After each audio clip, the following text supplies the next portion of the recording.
বান্দা যখন ফিরে আসে ভাইয়া, কেউ যখন তওবা করে, ভুল বুঝতে পারে, আবার নতুন করে আল্লাহর কাছে ক্ষমা প্রার্থনা করে, কসম খোদা আল্লাহ তাআলা ভীষণ খুশি হয়। হাদিসে আছে আল্লাহর কোনো বান্দা যখন তওবা করে, আল্লাহ তখন ফেরেশতাদেরকে বলে, আমার ফেরেশতারা 7 আসমান আর জান্নাত সাজিয়ে দাও। ফেরেশতারা জান্নাত সাজায়, আসমান সাজায়।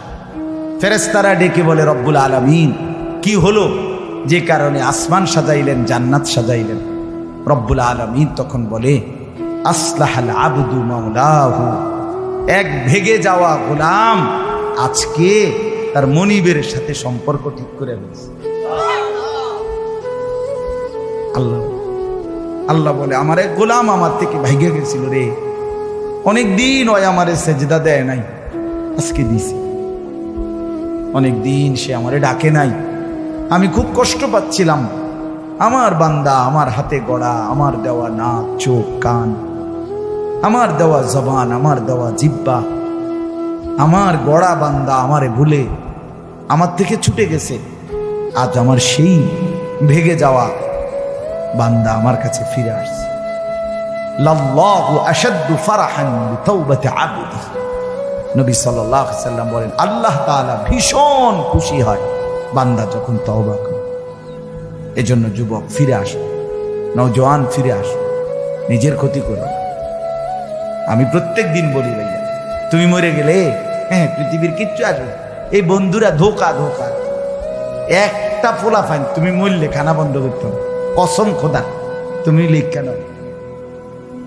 তোমার একটা ফ্রেন্ড এক লগে যদি বইয়ে বইয়ে বিড়ি খায়, তোমার লগে গাঞ্জা খায়, ফুটটা খায়, বাবা খায়, মদখোর, গাঁজাখোর, একসাথে বইয়া উলঙ্গ ছবি দেখো, ওই জানোয়ারে জিজ্ঞেস করো বলে, আমি মরলে আমার ঠ্যাংটা ভাঙলে তুই এক বেলা খানা বন্ধ রাখবি। কথা বুঝেন নাই? ধোকা ধোকা, এগুলো ধোকা। আর কেউ থামবে না। আরে আপন বাপ মরলে যে সন্তানরা দিনের বেলা দাফন কাফন করছে, তারা কি সেই সন্তানরা, আপন সন্তানরা রাতের বেলা ভাত খায় না? কথা বলেন না কেন? পাশের ঘর থেকে খানা রান্দাইয়ে আরো বেশি খায়, আরো একটু গোস্ত লাও, যেই কান্দাটা তুমি কাঁদছো আজগা। কি ভাইয়া?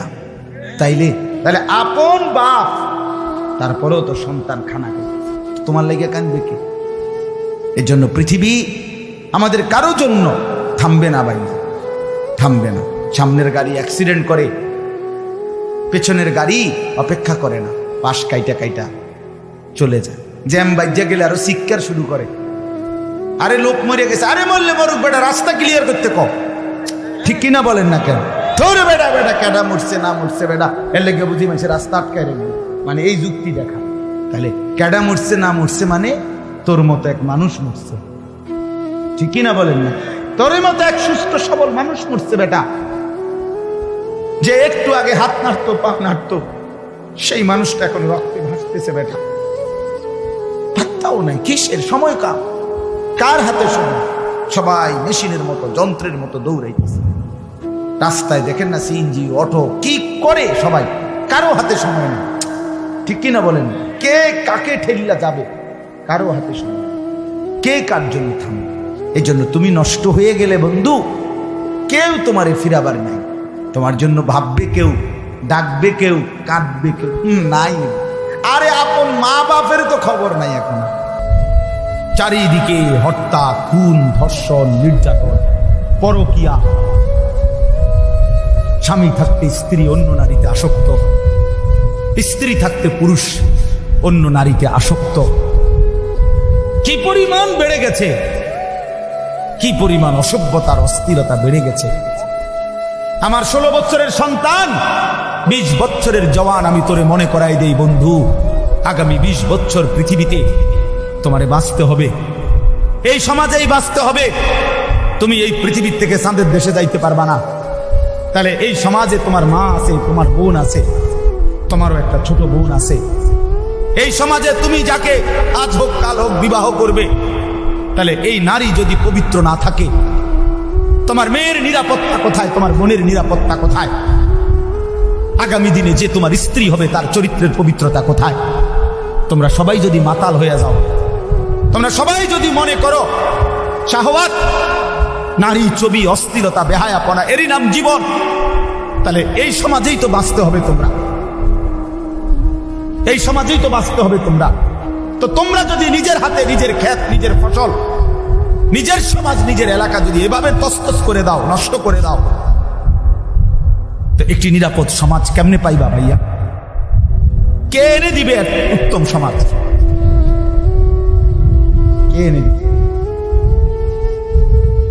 9 বছরের মেয়ে বাচ্চা যদি নিরাপত্তা না পায় যেই দেশে, সেই দেশে অধঃপতন কোথায় গেছে?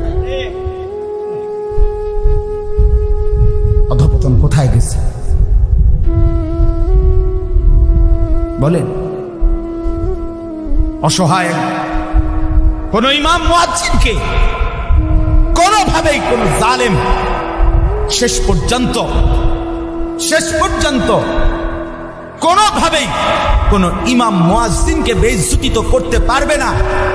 ঘটনার পিছনের সত্য তো আজ কিংবা কাল বের হবেই, এটাই সত্য, এটাই নিশ্চিত, এটাই নিশ্চিত।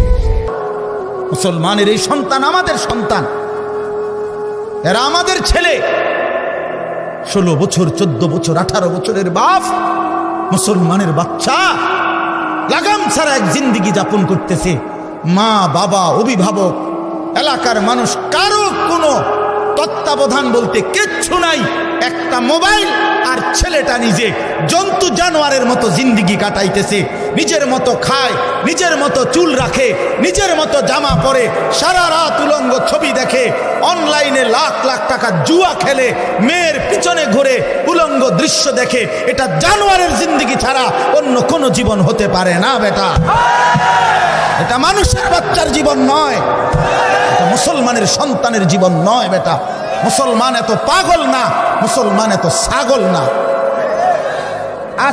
আজকে আমি জুমার নামাজে যাইতেছি, আমার এলাকার বাজার, গরু বাজার, আমি নিজ চোখে দেখছি, আল্লাহর কসম আমার নিজ চোখে দেখছি, ছাগল বাজারের মধ্যে যে ছাগলটি উঠছে, ওমা 3-4টা মানুষরূপী ছাগল একটা ছাগলটির ভিডিও করতে।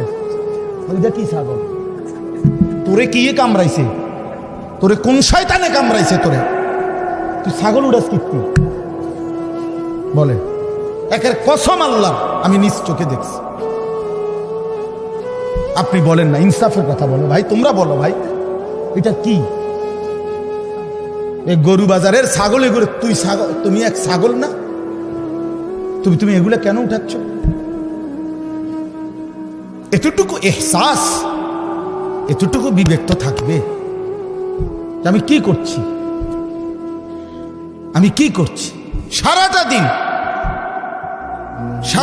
এটা কি জীবন মিয়া? সারাটা দিন মোবাইল, সারাটা দিন নারী, ছবি, নাচ, গান, উলঙ্গ দৃশ্য, সারাটা রাত জিনা ব্যভিচারের দৃশ্য।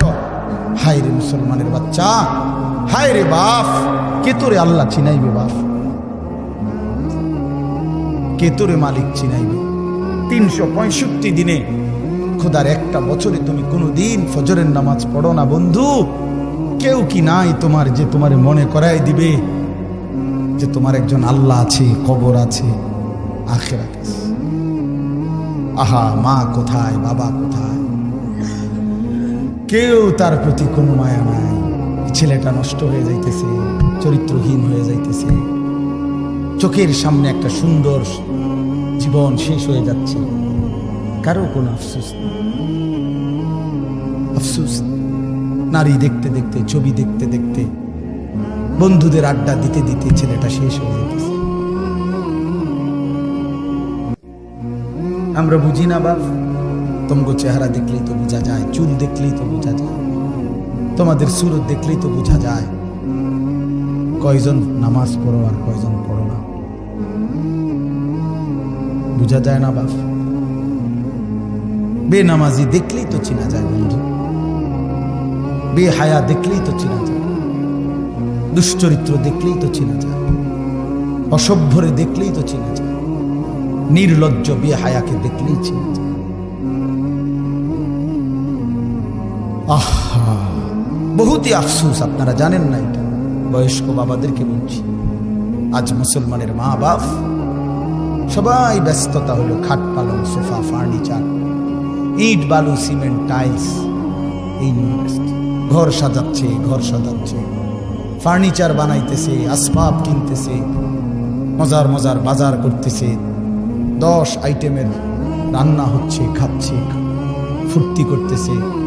বাকি টাইম কেউ, বয়স্ক চাচারা চা দোকানে টেলিভিশন, মা বোনরা ঘরের মধ্যে টেলিভিশন,